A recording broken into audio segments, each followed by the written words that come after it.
Bonjour ou bonsoir, chers apprenants ou chères apprenantes, chers étudiants ou chères étudiantes. Pour aujourd'hui, je viens vous parler concernant les régimes fiscaux d'exception des hydrocarbures en République démocratique du Congo qu'on peut facilement trouver dans la loi numéro 15/012 du 1er août 2015 portant régime général des hydrocarbures. Donc, ce que vous devez savoir, le secteur d'hydrocarbures en RDC, c'est un secteur dans lequel on peut facilement trouver des avantages fiscaux ainsi que douaniers. Donc là-dedans, on peut facilement y trouver des exonérations en matière fiscale et douanière. Donc c'est très important de suivre cette capsule. Vous saurez quels sont les avantages qu'on peut retrouver dans le secteur d'hydrocarbures en République démocratique du Congo. Et si c'est la première fois pour vous de tomber sur ma chaîne, abonnez-vous à la chaîne. N'hésitez pas d'activer la cloche des notifications pour ne pas rater à chaque fois de nouvelles publications. Voilà.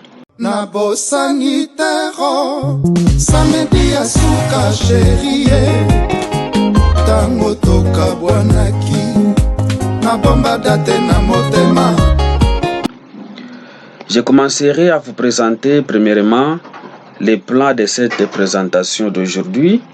Et on va parler premièrement concernant les caractéristiques du secteur d'hydrocarbures en RDC. Deuxièmement, on va montrer qui sont les bénéficiaires de ce secteur. Et troisièmement, on va vous présenter les conditions d'éligibilité dans ce secteur. Et vers la fin, on va vous présenter les avantages fiscaux et douaniers accordés dans le secteur d'hydrocarbures en RDC. Je commence avec les caractéristiques. Qu'est-ce qu'on peut retenir comme caractéristiques dans le secteur d'hydrocarbures en RDC? Voilà. Ce que nous devons tout simplement retenir, le régime des hydrocarbures en RDC, c'est un régime qui est conventionnel. C'est-à-dire, c'est la convention entre l'État congolais et une société pétrolière. Et cette convention doit déterminer, n'est-ce pas, tout ce qui est comme droit ainsi que obligations fiscales qu'on peut appliquer dans le secteur d'hydrocarbures. En parlant maintenant des bénéficiaires, qui peuvent être considérés comme bénéficiaires du secteur d'hydrocarbures.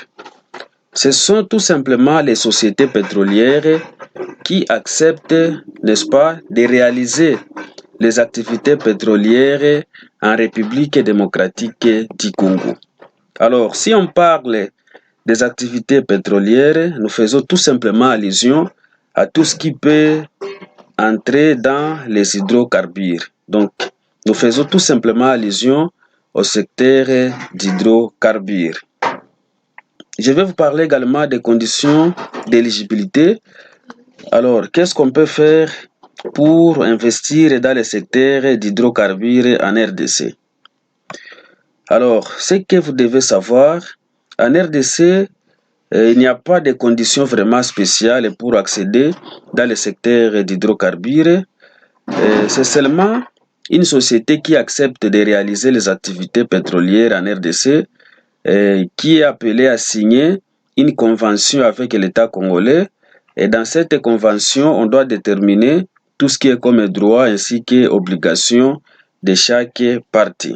Pour terminer avec les avantages maintenant accordés dans le secteur d'hydrocarbures, ce que nous devons premièrement signaler, les régimes fiscaux et douaniers ainsi que les régimes fiscaux ainsi que douaniers des hydrocarbures est défini selon qu'il s'agit des activités d'hydrocarbures, soit en amont ou soit en aval. Et en amont, nous avons les activités liées soit à la prospection ou soit à l'exploration ainsi qu'à l'exploitation. Donc tout ce qui est lié à la recherche, n'est-ce pas, des endroits où on peut exploiter les hydrocarbures, voire même tout ce qui est lié à l'exploitation, ça fait partie des activités des hydrocarbures en amont. Et en aval, nous avons les activités liées au raffinage, soit au transport, au stockage des produits pétroliers, soit à la fourniture des produits pétroliers, voire même à l'importation, ainsi qu'à la commercialisation des produits pétroliers. Et vers la fin, on peut aussi y trouver les activités liées à l'industrie pétrochimique. Donc tout ce qui fait partie des traitements, des hydrocarbures et tout ce qui est lié au transport, au stockage et tout ce qui est lié à la fourniture des produits pétroliers, à l'importation, voire même à la commercialisation des produits pétroliers. Et enfin, et à ce qui concerne l'industrie pétrochimique, c'est-à-dire tout ce qui a trait, n'est-ce pas, à la production des produits chimiques sur base tout simplement du pétrole, voire même du gaz naturel. Donc toutes ces activités, ça fait partie, n'est-ce pas, des activités d'hydrocarbures en aval. Maintenant, en amont, sur les plats douaniers, qu'est-ce que nous avons comme avantage? Et en amont, sur les plats douaniers, les contractants bénéficient tout simplement des avantages selon lesquels il est soumis au régime douanier des droits communs, à l'exception tout simplement des opérations d'importation et d'exportation des biens spécifiquement destinés aux opérations pétrolières ainsi que des opérations d'exploitation d'hydrocarbures bruts. Donc ce sont là ces deux opérations qui sont tout simplement exonérées, n'est-ce pas, dans les régimes douaniers congolais. Alors, la liste des biens dont l'importation ainsi que l'exportation sont soumises aux dispositions dérogatoires doit être approuvée par le ministre ayant les finances dans ses attributions, après avis technique du ministre ayant les hydrocarbures dans ses attributions. Nonobstant les mesures dérogatoires prévues, les contractants est tenu soumettre toutes les importations ainsi que toutes les exportations au contrôle et aux inspections prévues par la législation douanière en vigueur.